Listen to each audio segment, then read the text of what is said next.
ભાવનગરમાં ઝેરી દારૂ પીવાથી અત્યાર સુધીમાં 8 લોકોના મોત નિપજ્યા છે, જ્યારે 19થી વધુ લોકો હોસ્પિટલમાં સારવાર હેઠળ છે.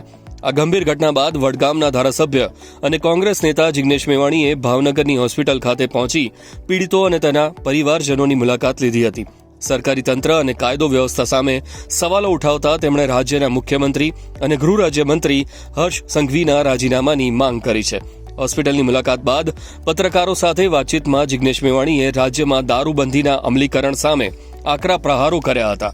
તેમણે કહ્યું કે રાજ્યમાં ખુલ્લેઆમ દારૂ અને નશીલા પદાર્થોનું વેચાણ થઈ રહ્યું છે, જે ઉચ્ચ પોલીસ અધિકારીઓ, એસપી, આઈજી અને ગૃહ વિભાગની છત્રછાયા વિના અશક્ય છે.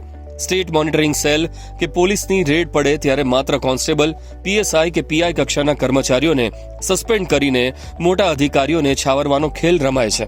વારંવાર સર્જાતા આવા લઠ્ઠાકાંડમાં ગરીબ પરિવારોએ પોતાના સ્વજનો ગુમાવ્યા છે અને અનેક મહિલાઓ વિધવા બની છે.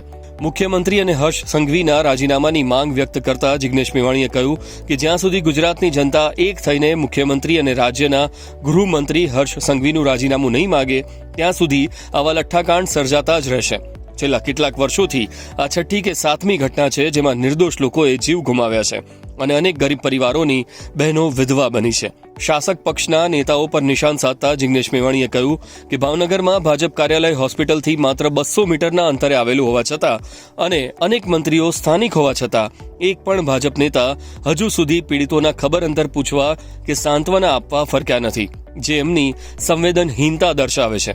રાજ્યના ડીજીપી દ્વારા તપાસ ભાવનગર પોલીસ પાસેથી આંચકીને એસએમસીના વડા મયુરસિંહ ચાવડાને સોંપવા અંગે મેવાણીએ સ્પષ્ટ અવિશ્વાસ વ્યક્ત કર્યો હતો. તેમણે ઉમેર્યું હતું કે ભ્રષ્ટ અધિકારીઓ જ આવા ગેરકાયદે કારોબારમાંથી કરોડો રૂપિયા કમાય છે, તેથી પોલીસની પોતાની જ આંતરિક તપાસમાં તેમને 1% પણ ભરોસો નથી. જાનમાલની સુરક્ષા માટે જનતાએ એક થઈને ગૃહ વિભાગ પાસે જવાબદેહી માગવી પડશે.